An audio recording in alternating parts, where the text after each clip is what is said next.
नमस्कार दोस्तों, आज एक और पारिवारिक कहानी में मैं आपका स्वागत करती हूँ। आज की कहानी है माँ गरीब घर से आई, भाभी नौकरानियों के सारे काम करेंगी, नौकरानी की कोई ज़रूरत नहीं है। रीता का मन आज सुबह से ही थोड़ा बुझा बुझा सा था। आज बिट्टी मायके आ रही थी और जो आ रही है तो 2 डेढ़ महीने तो रहेगी ही। रीता जानती है कि यह समय उस पर कितना भारी पड़ने वाला है। जिंदगी वैसे भी कोई फूलों की सेज तो है नहीं कि सुबह से रात खटते खटते ही बीतती है, पर बिट्टी के आने पर तानों और व्यंगों की जो बाढ़ आती है तो एक एक दिन काटना भारी हो जाता है। फिर ससुराल लौटते समय अपने माँ बाप से बक्सा भर कपड़े गहने वसूलने के बाद रीता की साड़ियों में से भी अच्छी अच्छी चुन लेना वह नहीं भूलती है। आज अगर किसी बात पर खुश होकर भगवान उससे कुछ मांगने को कहें तो वह मांगेगी कि बिट्टी की ट्रेन का एक्सीडेंट हो जाए, या उसकी ससुराल में कोई बीमार हो जाए, या कुछ भी ऐसा हो जाए कि बस उनके आने का कार्यक्रम किसी तरह टल जाए। यूं रीता तो हमेशा ऐसे ही सोचती रहती है, पर ये चाहतें पूरी कब होती है। आज तो ट्रेन तक लेट नहीं हुई कि 2-4 ही घंटों की मोहल्लत मिल जाती। ठीक समय पर अरुण स्टेशन गए और उनको बिठाकर गाड़ी में ले आए। गाड़ी का हॉर्न सुनते ही रीता की छाती का वो पुराना दर्द इतनी तेजी के साथ उठा था कि वो दोनों हाथों से सीना थाम ही बैठी ही रह गई। पर बाहर गहमा गहमी के स्वर तेज हुए जा रहे थे और वह जानती थी कि ऐसे बैठे रहने से तो काम नहीं चलेगा। फिर अरुण भी तो बिट्टी के साथ हैं और उनके सामने सब कुछ जितना सामान्य रह सके उतना ही अच्छा है। सयत्न स्वयं को संभाल रीता भी बाहर निकल आई।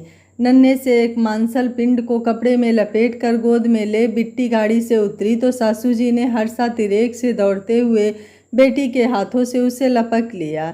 फिर सोते हुए बच्चे के घर के अंदर आते ही उसे गोद में लेने के लिए मानो छीना झपटी ही मच गई। बच्चों जैसे उत्साह से उमकते हुए ससुर जी उसे अपनी गोद में ले लेना चाहते थे तो उधर अरुण उसे अपने पास लेने को बेचैन थे। रीता ने भी यथासंभव सबके उत्साह में सम्मिलित होने का प्रयास किया। हाय कितना पाला प्याला बाबू है, अरुण के हाथों से उसे लेते हुए वह बोली। सबसे पहले मामी को दे, तब मामा को दे। मगर शिशु के रीता की गोद में जाते ही बिट्टी के चेहरे के भाव बिल्कुल बदल गए। आगे बढ़कर उसे लगभग छीनते हुए तिक्त स्वर में बोली, रहने दो, उसे मैं ही रखती हूँ। कैसा आप सगुन है। सबसे पहले बाँझ की ही साया पड़ गया। पीछे से सास की आवाज़ आई तो बिट्टी ने हाँ में हाँ मिलाई। माँ थोड़ी नज़र उतार दो इसकी, आज मंगल का दिन है, बुरी नज़र का असर ज़्यादा होता है। वैसे भी इसे इतनी जल्दी नज़र लगती है कि क्या बताऊँ। माँ होने का दर्प बिट्टी की आवाज़ में छलछला रहा था। रीता की आंखें भर आईं। यूँ पता तो था कि नागिन के दांतों में जहर की पोटली है तो वो डसेगी ही, पर फिर भी मन ही उदास हो गया।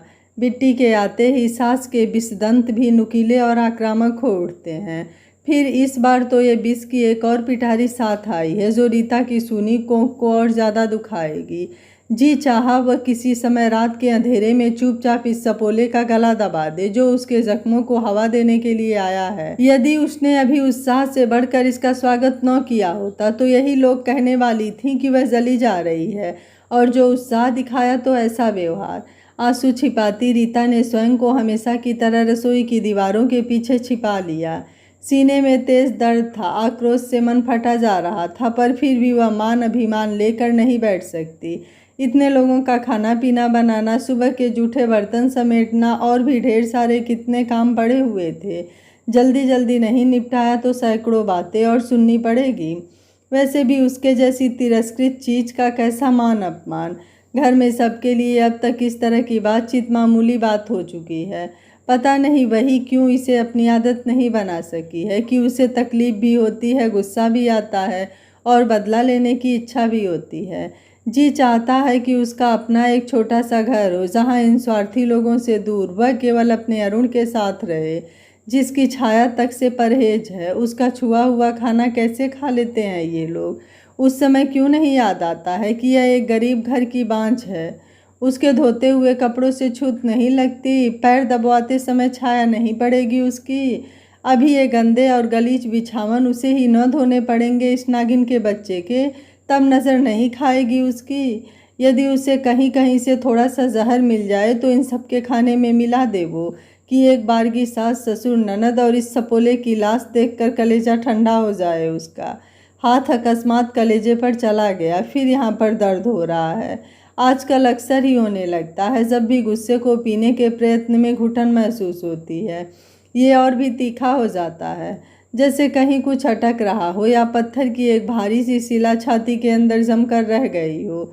दूसरों को कहाँ तक रोए, अपनी ही तकदीर पर मन कसैला सा हो गया, जो पता नहीं कौन सी अपशुगनी स्याही से लिखी हुई है कि बचपन बीता इतनी गरीबी में। बाबूजी अकेले कमाने वाले और वो लोग थे 8 भाई बहन। भूख, अभाव, परेशानियाँ और छोटी छोटी चीज़ों या सुविधाओं के लिए कट्टर दुश्मनों की तरह लड़ते हुए उन बच्चों ने पहला सबक यही सीखा था कि कुछ पाने के लिए उसे छीनना पड़ता है। रीता उन सबसे कमज़ोर पड़ती और मन भले आक्रोश से उबलता रहे पर मुँह से कुछ नहीं कह पाती थी। परिणाम स्वरूप पूरे बचपन वह छोटी छोटी चीज़ों के लिए तरसती रह गई। सबसे छोटे भाई बहन भी उसकी चीज़ें छीन लेते और लंबी चौड़ी गृहस्थी संभालने में परेशान चिड़चिड़ाती हुई माँ बिना कारण जाने जो भी सामने पड़ जाता उसे पीट देती। भाइयों की तो फिर भी थोड़ी इज्जत थी, पर वे बहनें तो जैसे माता पिता के किसी पाप का दंड थीं। मामूली शिक्षा के बाद स्कूल से निकाल ली गईं और कामकाज गृहस्थी सिखाने के नाम पर बची खुची चीज़ों से पेट भर फटा पुराना सिल कर लगातार सबकी सेवा में लगे रहने के बावजूद सबसे ज़्यादा उपेक्षित थीं। बड़की दीदी एक दुकान से साड़ियाँ लाकर उसमें फॉल लगाती थीं। कमला जीजी ब्यूटी पार्लर में काम करने लगी, यहाँ तक कि उससे छोटी मीता तक पड़ोस की एक अमीर औरत के पास सेवा करने जाने लगी। अतः सबके हाथ में अपने कुछ पैसे रहते, बस रीता का हाथ ही हमेशा खाली रहा।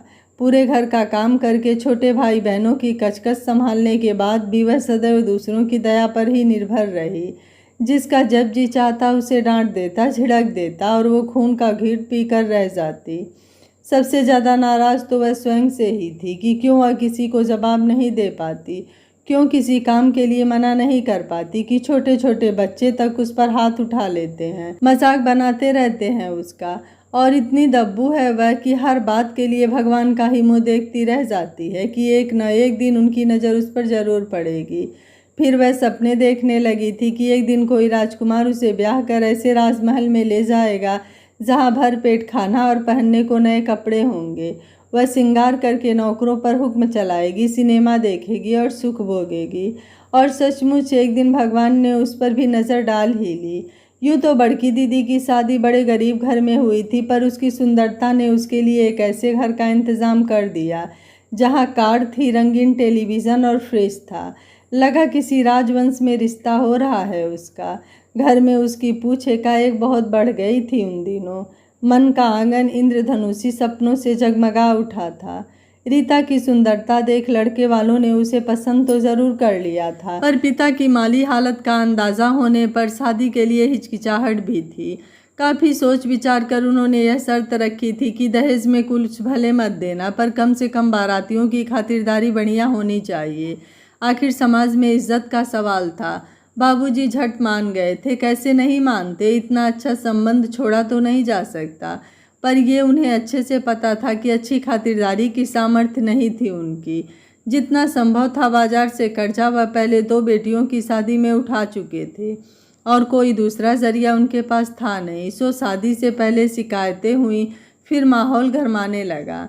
उस गर्म माहौल में रीता विदा होकर जो ससुराल आई तो आज तक वो गर्मी घटी नहीं है।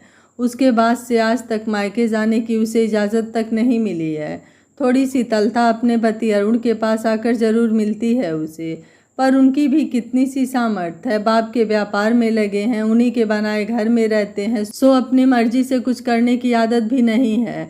उनके बस में यही है कि एकांत के 2-4 पल जो रीता के साथ मिले उन्हें खूबसूरत बना ले।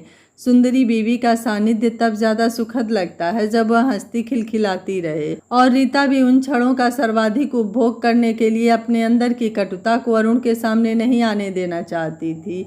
यूं भी उसे अरुण के साथ समय ही कितना मिलता था। ब्याह के बाद रीता जब इस घर में आई तो भिट्टी अभी कुमारी ही बैठी थी। हालांकि अरुण से उम्र में 5-6 बरस बड़ी रही होगी। माँ बाप इतना खर्च करने को तैयार, पर काला रंग, मोटे होठ, बेडौल शरीर और कर्कश स्वभाव हर जगह रास्ते में आ जाते थे। स्वभाव यूं तो पहले से ही तेज था, फिर शादी न हो पाने और बार बार लड़के वालों के सामने प्रदर्शित होकर ठुकराए जाने की कुंठा ने करेले को और भी नीम पर चढ़ा दिया था। शायद इसी से बिना कुछ लिए दिए केवल रूप के बल पर अरुण जैसा पति पा लेने की रीता की दक्षता पर तो वह जल भुनकर खाकी हो गई थी और अपने इन मनोभावों को कभी छिपा तक नहीं सकी थी। ईर्ष्या दग्ध अवचेतन अपने अतिरिक्त और किसी की श्रेष्ठता या प्रशंसा बर्दाश्त नहीं कर पाता। यदि दूसरों में कोई दोष नहीं भी मिले तो उसकी कामना तो रहती ही है। मौका मिलते ही किसी छोटी सी गलती को बड़ा अपराध बनाकर प्रस्तुत कर देने में क्या हर्ज है। फिर रीता तो उन्हें अपनी कट्टर दुश्मन ही लगती थी। कभी कहती, समझ में नहीं आता इन भिंची भिंची आँखों और ऐसे लंबोतरे चेहरे में अरुण को ऐसा क्या नज़र आ गया जो जग हंसाई करा कर भी ब्याह लाया है। तो कभी कहती, क्रीम पाउडर ज़्यादा लगा लिया होगा वरना रंग ऐसा कुछ तो गोरा नहीं है। शादी की तीसरी रात शर्माई सकुचाई रीता जो साज श्रृंगार करके अरुण का इंतज़ार कर रही थी तो अरुण से पहले बिट्टी ही कमरे में घुस आई और बोलने लगी, अरे तुम तो केवल रूप पर ही इतराती बैठी रहो, उधर घर गृहस्थी में खटने के लिए माँ हैं ही। इतने रईस खानदान से तो आई नहीं हो जो 9 बजते बजते ही सो जाने की आदत हो। घड़ी तो 10:30 बजा रही थी। अचकचा कर रीता कमरे से बाहर निकल आई और कुछ नहीं सूझा तो सासू जी के पैर ही दबाने बैठ गई।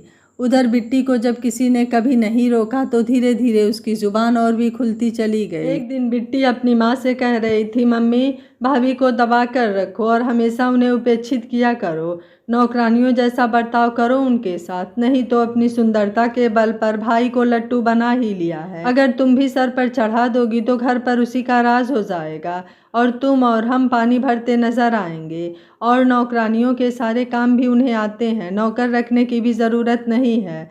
दिन भर काम में फंसी रहेंगी तो भाई को काबू करने का समय नहीं मिलेगा। बिट्टी की बात सुनकर उसके सीने में आग लग गई, लेकिन यहाँ भी उसी तरह घुट घुट कर जीने वह सब कुछ चुपचाप बर्दाश्त करने की मजबूरी में वह आक्रोश जो बचपन से ही रीता के अंदर उमड़ता घुमड़ता रहता था अब और भी सघन होता जा रहा था। बड़े घर में शादी हुई थी उसकी तो परंपरा अनुसार हनीमून मनाने भी गई थी वह। ठंडे पहाड़, सुंदर झरने, बगीचे और एक मुग्ध प्रेमी जैसे पति का साथ, यह सुख तो मानो कल्पनातीत था उसके लिए। एक सप्ताह जिंदगी मानो सपनों के हिंडोले पर झूलती रही थी, मगर सुख शायद उसके लिए बने ही नहीं थे। तभी तो फिसल कर गिरी थी वहीं। पेट में भयंकर दर्द हुआ और रक्त के सैलाब में बेहोश हो गई। फिर हनीमून की बाकी अवधि अस्पताल में कटी थी। ठीक तो हो गई पर डॉक्टर ने कहा अब माँ बनने में मुश्किल आ सकती है। उस दिन पहली बार रीता को पता चला था कि अरुण उससे प्यार तो बहुत करते हैं पर अपने घर वालों से कितना डरते हैं। जब उन्होंने उसे समझाया था, घर में किसी को मत बताना कि तुम माँ नहीं बन सकती, माँ मेरी शादी कहीं और कराए बिना मानेगी नहीं और मैं तुम्हें खोना नहीं चाहता। रीता को आश्चर्य हुआ था, आप मना नहीं कर सकते उन्हें? नहीं रीता, तुम जानती नहीं उन्हें, जो ठान लेती हैं करके ही रहती हैं। मैं ज़्यादा नहीं बोल पाता हूँ उनके सामने। अपनी ससुराल के प्रति और भी ढेर सारा भय बैठ गया था रीता के मन में और सुरक्षा की भावना ने घेर लिया। कब तक छुपेगी ये बात? 3 वर्ष, 4 वर्ष, फिर उसके बाद अरुण को खोकर कहाँ जाएगी वह? कौन पूछेगा उसे? ज़्यादा पढ़ी लिखी भी नहीं है तो क्या किसी के घर में बर्तन मांज कर दिन काटने पड़ेंगे? क्या ये दुनिया कभी खूबसूरत नहीं हो सकती उसके लिए? कौन सा बैर है किस्मत को उससे? साल दर साल उसकी माँ की गोद में बच्चों का इजाफा होता रहा। क्या ज़रूरत थी उनकी? यहाँ केवल एक बच्चा उसके सारे दुखों को दूर कर सकता है, पर वो एक भी उसके लिए नहीं। तरसती ही रह जाएगी वह। घर का नौकर जो घर गया तो लौट कर नहीं आया और कोई दूसरा नौकर खोजने की आवश्यकता ही नहीं महसूस हुई किसी को।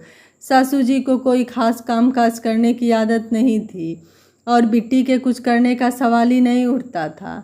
अतः रीता ने सुघड़ हाथों से चौके चूल्हे से लेकर घर की सफाई और कपड़ों तक के काम संभाल लिए। वैसे भी घर के काम करने की तो उसे बचपन से आदत थी ही, और यहाँ भी एक मुफ्त की नौकरानी जो मिल गई थी। धीरे धीरे घर का माहौल कुछ अनुकूल हो भी गया, पर बिट्टी का दिल वह कभी जीत नहीं सकी। अरुण का प्यार से लाया हुआ एक तोहफा भी उसके पास बच न पाता। बिट्टी तलाशी लेकर निकाल ले जाती, ताने देती सो अलग। उसके मायके से आई चिट्ठी वही खोलती, एक एक शब्द को जहर में भिगो भिगो कर उसका विवेचन होता। फिर फटी चीथड़ी अवस्था में चिट्ठी कभी रीता के हाथ में आती तो कभी आती ही नहीं। दिन भर जी तोड़ काम कर लेने के बाद अरुण के घर आने के समय रीता का जी चाहता कि मैली कुचैली साड़ी बदल कर जरा बिखरे बाल संवार ले तो बिट्टी व्यंगों से उसे छेड़ डालती। सब काम निपट जाने के बाद रात गहराने के पहले रीता कुछ पल प्रियतम के सानिध्य में गुजारने, कुछ मीठी मीठी बातें कहने और सुनने को अपने कमरे में जाने को आतुर रहती, तो बिट्टी जाने कहाँ कहाँ के काम निकाल उसे देर तक उलझाए रखती। और जब तक वह खाली हो पाती अरुण सो चुके होते। वह भी तो दिन भर की थकी मादी रहती थी, कब सो जाती पता ही नहीं चलता। और अगले दिन सुबह तड़के ही उठकर उसे सबके चाय नाश्ते में व्यस्त हो जाना पड़ता। फिर जब भी उसे याद आती कि अरुण से सामान्य बातचीत हुए भी हफ्तों बीत चुके हैं, तब जी चाहता बिट्टी को छत के नीचे फेंक देने का, या अगर एक बंदूक मिल जाए तो उनकी कनपटी पर चला देने का। उधर अरुण समझते कि रीता ही जानबूझकर देर से आती है, वह अलग नाराज रहते। इसलिए तो रीता का आहत मन ईश्वर से मांगता कि दुनिया भर की सारी गालियाँ और बद्दुआएं बिट्टी को लग जाएं और वह अपनी ज़िंदगी जीने के लिए स्वतंत्र हो जाए बस। फिर एक दिन ईश्वर को दया आई उस पर कि काफ़ी परेशानी और खर्च के एवज में एक बार का जुगाड़ हो गया बिट्टो के लिए। अपने ही स्तर का खाता पीता घराना, नौकरी में लगा हुआ पति, रीता ने चैन की सांस ली थी। जिंदगी कुछ खुशनुमा हो गई थी, मगर कितनी। अक्सर ही तो बिट्टी मायके में आकर बैठी रहती थी। यहाँ जैसा सुख ससुराल में कहाँ से मिलेगा। वहाँ किस पर बैठे बैठे हुक्म चलाने मात्र से सब काम हो जाएगा। उस पर से स्वभाव इतना उग्र है कि आए दिन लड़ाई झगड़ा होता ही रहता है। रीता की सास मान मनौवल कराती और रिश्वत स्वरूप ढेर सारे उपहार लाद कर बिट्टो को फिर ससुराल पहुँचाया जाता। रीता मन ही मन व्यंग से मुस्कुराती। बहू वाले कानून बेटी के लिए क्यों नहीं, उसके साथ खून माफ़ क्यों, वो हमेशा निर्दोष क्यों। इसी बीच बिट्टी गर्भवती हो गई। रीता को लगा अब वह स्वयं को और रोक नहीं पाएगी, कुछ तो अनर्थ कर ही बैठेगी। ऐसा अन्याय भगवान कैसे कर सकते हैं। रीता ने तो जीवन में एक भी पाप नहीं किया है, तो उसे बचपन की सज़ा, और जिसने केवल पाप ही पाप किए हैं उसे मातृत्व का वरदान। कैसा न्याय है ये कुदरत का। अब जो भगवान ने कुछ नहीं किया तो रीता ही उनको पहाड़ की किसी ऊंची चोटी से धक्का दे देगी, उसके खाने में जहर मिला देगी, सीढ़ियों से गिरा देगी, या अगर कहीं से उसे एक बंदूक मिल जाए। ईर्ष्या दग्ध मन नपुंसक आक्रोश में उबल रहा था कि कुछ भी ऐसा हो जाए कि बिट्टी माँ न बन पाए। जो वह रीता को उसकी सूनी गोद का ताना देती है, तो खुद उनको भी ये दर्द समझ में तो आए। नियति को मानो रीता की ईर्ष्या का आभास था। शायद इसी से बिट्टी के यहाँ पहली जचकी ससुराल में होती थी। लंबे समय के बाद अब जो वह मायके आई है तो अपने 2.5 महीने के सपोले के साथ घमंड के मारे पैर ही जमीन पर नहीं पड़ रहे हैं। इस बार उसने अपने क्रोध और विरक्ति को ज़्यादा नहीं छुपाया। उस दिन मुँह से तो कुछ नहीं बोल सकी, पर नागिन के उस बच्चे का मुँह फिर नहीं देखा। छाती के अंदर जम कर बैठे उस दर्द को सुलगती हुई नफरत की लपटें उसके अंतर को झुलसाती रहती थीं, और उसका जी चाहता था कीड़े की तरह कुलबुलाते हुए उस प्राणी को उठाकर छत से नीचे फेंक देने का, जिसके आते ही जाने कितना प्रदूषण घर के वातावरण में फैल गया था। जब देखो तब चीख चीख कर रोने की आवाज़, बिल्कुल बिट्टी जैसी ही कर्कश, लगता कानों के पर्दे ही फट जाएंगे। चलते फिरते अक्सर इधर उधर फेंकी हुई गंदी गीली लंगोटी पैरों में आ जाती, तो वह देर तक अपने पैर रगड़ रगड़ कर धोती रहती। गहरे पीले गाढ़े द्रव से भरे बदबूदार तौलिए धोते समय न आंसू ही रुकते, न के ही मन के अंदर गालियों का सैलाब सा आ जाता कि पिछले 15 दिनों से वह जिस बिट्टी की सेवा में जुटी हुई थी, वह हर पल अरुण को उसके विरुद्ध भड़काने में व्यस्त थी। घर के काम कुछ इस कदर बढ़े हुए थे कि कुछ पल अपने नाराज प्रीतम के पास बैठकर अपनी बेबसी समझा देने का भी वक्त नहीं मिल पा रहा था। ऐसे में जब पता चला कि बिट्टी को उनकी नानी से मिलाने सासू जी उन्हें गांव लेकर जा रही है, तो खुशी से उसका चेहरा खिल गया था। अब 1 सप्ताह वह रानी बनकर अपने घर पर राज करेगी। ससुर जी आदता अनुसार सुबह सवेरे ही दुकान के लिए निकल जाएंगे, तो वक्त बहुत मिलेगा वरुण के साथ सारे गिले शिकवे दूर करने का। घर को झाड़ बुहार कर वह कुछ ऐसे साफ कर देगी कि 1 हफ्ते तक खून चूसने वाली इन पिशाचिनों की याद तक न आए। उस दिन बिल्कुल सुबह सुबह ही दोनों गांव के लिए रवाना हो गई थी। ससुर जी भी दुकान चले गए। ऐसा मौका तो बहुत कम मिलता है उसे। एक एक पल को भरपूर जी लेने की ख्वाहिश थी कि एकाएक फ़ोन की घंटी बजी और ससुर जी की घबराई हुई आवाज़ सुनाई दी कि सासू जी लोगों की बस का एक्सीडेंट हो गया है। घबराहट, भाग दौड़, बदहवासी, अस्पताल के सैकड़ों चक्कर, पर न सासू जी ही बची न बिट्टी ही। बच्चा लुढ़क कर पावदान पर गिर गया था। उसे कुछ जरूर चोटें आई थी, पर वह ठीक था। डर गई थी रीता। क्या उसकी बद्दुआओं का असर था? उसकी तीव्र इच्छा शक्ति की वजह से तो ये दुर्घटना नहीं हुई है, पर ऐसा कुछ तो उसने नहीं चाहा था। बचपन से दबा सहमा मन अगर दूसरों को गालियां देकर हल्का होता था तो इसमें उसका क्या दोष? मन में बद्दुआएं उठने पर उसका कोई वश नहीं था, पर उनके पूरा न होने पर अफसोस भी तो नहीं होता था उसे। बिट्टी के ससुराल वाले आए, ढेरों आंसू भी बहाए गए, पर बच्चों को साथ ले जाने में कोई इच्छुक नहीं दिखा। बिट्टी के ससुर नए सिरे से अपने बेटे की शादी रचाकर उसका घर बसाना चाहते थे। उनको मरे अभी 10 दिन भी नहीं हुए और इस तरह की बातें। इंसानियत तो मानो आज की दुनिया में रह ही नहीं गई है। ससुर जी का उनसे ज़बरदस्त झगड़ा हुआ, मगर उससे क्या? बच्चे की सारी जिम्मेदारी रीता से पूछे बिना ही उसके सिर पर आ पड़ी।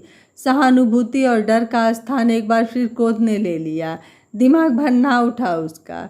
ये बिट्टी किसी न किसी रूप में जिंदगी भर सिर पर सवार ही रहेगी क्या? क्यों ढोए वह उनकी इस गंदगी को? उसे तो नफरत है इस सपोले से कि वो मुंह तक नहीं देखना चाहती है इसका। फिर क्यों फांसी के फंदे को जिंदगी भर गले में लपेट कर रखे? नहीं चाहती वह इस बोझ को उठाना, पर किससे कहे अपने मन की बात? उससे तो किसी ने पूछा ही नहीं, पर वह स्वयं आगे बढ़कर अपनी मर्जी किसी को बता क्यों नहीं पाती? अब उसे अपने ऊपर गुस्सा आ रहा था। इतनी दब्बू है, दूसरे उसे क्या सताएंगे? सारा कष्ट अपनी कमजोरी के कारण सहती है वह। छाती में दर्द की इतनी तेज लहरें उठ रही थी कि बर्दाश्त करना मुश्किल होता जा रहा था। लगता था अभी गिरी पड़ेगी वो। 6-7 दिन अस्पताल में रहने के बाद बच्चा घर आया तो शोक प्रकट करने के लिए आए हुए आगंतुकों से घर भरा हुआ था और रीता घर संभालने में बेहद व्यस्त थी। अतः बिट्टी की नानी ही उसे संभाले रही। 13वीं तक शोक और मातम के माहौल के बाद जिंदगी धीरे धीरे फिर एक ढर्रे पर आने लगी। नानी जी गांव लौट गईं और ससुर जी के साथ अरुण भी दुकान के लिए निकल गए। आज पहली बार रीता अपने घर में उस सपोले के साथ अकेली थी। थोड़ी देर के बाद जब उसने जाग कर रोना शुरू किया तो रीता ने पहले तो अपने कानों में उंगलियां ठूस ली थी, पर फिर कुछ सोचकर एक पैशाचिक आह्लाद से उसका चेहरा चमक उठा। नाह की परेशान थी वह, अब तो उसकी पारी है। नियति ने उसे गिन गिन कर हर जुल्म का बदला लेने का मौका दिया है। ये जहर की पोटली जो एक दिन उसकी नज़र मात्र से कुमलाई जा रही थी, आज उसके कदमों पर पड़ी है। अब वो जिंदगी भर ठोकरें मारती रहेगी इसे। अपनी राख में मिल गए सुनहरे दिनों के एक एक पल का बदला लेगी इससे, ताकि इसकी माँ की आत्मा जहाँ कहीं भी हो चैन न पा सके, बस तड़पती रहे। बच्चा रोए जा रहा है तो रोने दो, नहीं उठेगी वह। छाती में दर्द हो रहा था तो उठने को जी भी नहीं चाह रहा था। देखें कितना चीख सकता है। रो रो कर इसका गला भी फट जाए तो भी इस समय रीता को रोकने टोकने के लिए कोई नहीं था। एकदम अपनी माँ पर गया है ये। एक झापड़ बिट्टी के गालों पर रसीद कर देने की इच्छा जिंदगी भर मन में घुटती रही है, पर इससे तो वो सारा बदला लिया जा सकता है। उन्हीं के शरीर का अंश है न ये। एक तमाचा उसके गालों पर रख कर उसे चुप कराने आई थी वह, पर वहाँ न तो कोई विष की पोटली थी न सपोला। ये तो कोई छोटा गुलगुतना सा शिशु था जिसकी आंसुओं से भीगी भीगी आंखें उसी पर आ टिकी थी। पता नहीं क्या दिखा उन आंखों में कि निःशब्द खड़ी वह उस हाथ पैर मारते चीखते हुए नन्हे से जीव को देखती ही रह गई। हमेशा से ऐसी ही तो है वो। 4 छोटे भाई बहनों को पाल पोस कर आदमी बनाया है उसने। सभी तो उसे मार पीट कर चले जाते थे। उसका मन आक्रोश से उबलता रहता, पर वह किसी से ऊंची आवाज़ में बात तक नहीं कर सकी कभी। ये छोटा सा चेहरा अरुण से कितना मिल रहा है, मानो नन्हा सा अरुण ही हो। जितना उन्हें पाया उसमें शायद पूर्णता नहीं थी। क्या इसी से लघु रूप में एक और अरुण उसके सामने आ गया है? रीता के संपूर्ण अस्तित्व को समा लेने के लिए शिशु रूप में आकर उसकी ओर हाथ पैर उछाल रहा है। फिर लगा जैसे उसे कुछ हो रहा है। छाती के अंदर से कुछ रिस रहा था जो उसके वर्षों से उजाड़ पड़े अंतरतम को सींच रहा था। वह इतना भीग गई कि सारी ईर्ष्या, द्वेष और कटुता धुल कर बह निकली। क्या है यह? दया, क्षमा, भीख, नहीं वात्सल्य है ये। एक ऐसी रसधारा जिससे आज तक अपरिचित थी वह। कभी सोच भी नहीं सकती थी कि एक अनुभूति बाढ़ की तरह आकर उसे सब कुछ भूलने पर मजबूर कर सकती है। कौन बिट्टी? कैसा अपमान और किस बात का प्रतिशोध? न नफरत न क्षोभ, वहाँ तो बस छाती में उमड़ती हुई ममता की शाश्वत और पावन रसधारा के अतिरिक्त और कुछ भी नहीं था। ईश्वर ने तो इसे अरुण के लिए ही धरती पर भेजा था, पर शायद गलती से बिट्टी की कोख में दे दी। कहीं इसी गलती को सुधारने के लिए तो इतना सब कुछ नहीं हुआ। जो भी हो, रीता की अपनी संतान उसके सामने है और वो उतनी दूर खड़ी है। अनजाने ही आगे बढ़कर उसने उसे अपने सीने से भींच लिया। और यह क्या, छाती जैसी ठंडी पड़ गई। गीली नैपी से साड़ी का एक बड़ा हिस्सा भीग गया था। रीता मुस्कुरा दी। थूक और आंसुओं से भीगे गाल चूमने को मन मचल उठा और छाती से होठ सटाते ही उसकी आत्मा जैसे तृप्त हो गई। वहाँ उस नन्हे बच्चे की आत्मा दूध पीकर तृप्त हो रही थी और यहाँ रीता की आत्मा उस नन्हे बच्चे को छाती से लगाकर तृप्त हो गई थी। उसके मन से सारे गिले शिकवे अपने सास और ननद के लिए मिट चुके थे। अब उसके मन में कोई भी कड़वाहट नहीं थी, सिर्फ एक इच्छा थी, इस बच्चे को एक अच्छा भविष्य देने की, अपने अरुण के साथ मिलकर इस छोटे अरुण को जीवन की सारी खुशियाँ देने की। रीता अपने आंसुओं से अपने दिल की सारी कड़वाहट को निकाल देना चाहती थी। वह उस नन्हे बच्चे को पकड़कर घिघी बदने तक रोती रही, जब तक कि उसके दिल का सारा आक्रोश बाहर न आ गया था। और फिर अरुण के साथ जी जान से लग गई इस बच्चे की परवरिश में। क्या बिट्टी और उसकी माँ को रीता के साथ अन्याय करने की सज़ा मिली? क्या रीता को इस बच्चे के रूप में सहनशक्ति का पुरस्कार मिला? इस बारे में आपकी क्या राय है? आप मुझे अपनी राय कमेंट बॉक्स में ज़रूर दीजिएगा। वीडियो पसंद आया है तो वीडियो को लाइक शेयर एंड चैनल को सब्सक्राइब कर लीजिएगा। Thank you for watching. मिलते हैं अगली कहानी में।